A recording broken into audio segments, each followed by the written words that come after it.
Europe 1, il est 8h33, la revue de presse. La revue de presse de Natacha Polony. Bonjour Natacha. Bonjour Thomas, bonjour Julie et bonjour à tous. Ce matin, une de vos journaux, on aspire au changement. Alors on guette les évolutions, par exemple, sur le front syrien. Libération, État islamique, l'heure des revers. On scrute les rapports de force au Vatican. Le Figaro, 2 ans après, le moment de vérité du pape François. Et puis on tâte le pouls de la croissance et on se tâte pour savoir qu'en faire. Le Monde, Macron pousse Hollande à lancer un nouveau train de réforme. L'Opinion, la reprise mondiale à quel prix? Avec ce dessin de CAC, pour résumer l'idée, un énorme camion américain estampillé reprise mondiale et derrière, vous savez, comme ces jeunes qui s'amusent parfois dans le trafic à s'accrocher aux voitures, et ben François Hollande en planche à roulettes qui profite du mouvement. François Hollande, mais aussi Manuel Valls et les élections dont on parle beaucoup dans les journaux ce matin. Et oui, la presse de ce matin est à peu près à l'image de ce qu'elle fut toute cette semaine. Des articles sur le Front National, ces assistants parlementaires européens qui assistent bien peu, ou ces candidats pas encore complètement au fait de la dédiabolisation. Et puis cet article du Monde sur les chantiers de Saint-Nazaire et l'angoisse de la CGT qui voit les militants Front National tractés sous ses yeux et occuper le terrain abandonné depuis longtemps par une partie de la gauche, celui de la défense des ouvriers. Ils sortent des communiqués que nous aurions presque pu écrire, se désole une candidate front de gauche.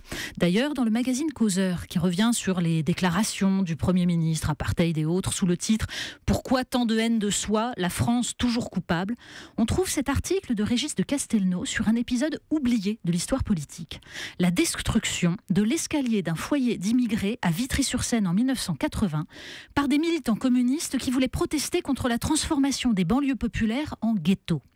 Campagne médiatique, accusation de racisme et le début d'une descente aux enfers pour un PC sommé d'abandonner la défense de la classe ouvrière pour l'adaptation à la modernité. Le résultat se trouve dans un petit article de Marianne sur le nombre de candidats ouvriers aux élections départementales. 0% pour le PS, 1% à l'UMP, 3% au Front de gauche, 4% au FN. Jacques Dion dénonce le retour du suffrage censitaire, l'abandon de la démocratie.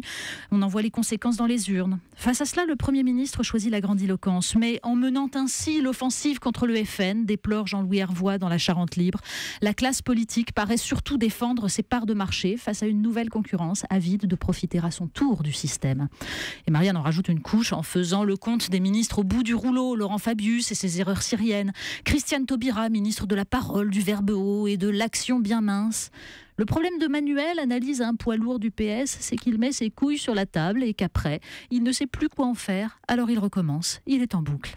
Notons que dans le même journal, le dossier sur l'affaire Guéant et les amitiés peu reluisantes de l'ancien bras droit de Nicolas Sarkozy ne font pas non plus plébisciter le retour de l'ex-président. On parle de la Chine qui investit en France. Oui, parce qu'un peu plus loin, Marianne consacre une enquête à la façon dont la Chine investit son argent dans les entreprises françaises. Alors, c'est pas pour hurler au loup, mais pour comprendre sa stratégie.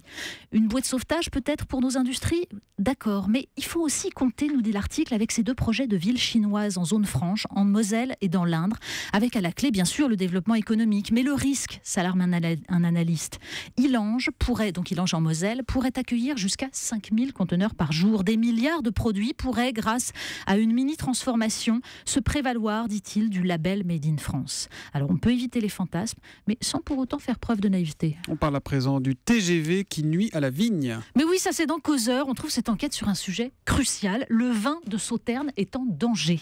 Ben oui, la ligne TGV Sud-Ouest, en passant au milieu du vignoble, mettrait en danger l'écosystème particulier qui permet ce chef-d'œuvre français. Mais le mérite de l'article de Daoud Bouguezala, c'est surtout de nous raconter par le menu comment, entre potentats locaux, vision à court terme, naissent des conflits qui voient ensuite des zadistes sectaires venir remplacer les écologistes responsables mais impuissants. On termine avec une interview que vous regardez différemment. Mais oui, ça vous savez, c'était l'événement de la semaine, l'interview du président dans Challenge. Mais sans doute déçu par le contenu, le site Rue 89 s'est intéressé à la photo, celle du bureau de François Hollande, un bureau qui disparaît sous les dossiers, les piles de papier, mais où l'on ne trouve pas trace d'un ordinateur. Alors le site compare avec le bureau de Barack Obama. Pas d'ordinateur non plus, mais alors de l'espace, et puis un gobelet de café parce qu'on est cool. Le bureau d'Angela Merkel, fonctionnel, équipé d'un ordinateur. Et puis Vladimir Poutine et sa console de 6 téléphones, très post-soviétique. En fait, peut-être une métaphore de leur propriétaire ou du pays qu'ils représentent. On verrait alors une France entre millefeuilles administratifs et des connexions. La revue de presse de Natacha Polony, tous les jours à 8h30 sur Europe 1. À lundi, Natacha. À lundi.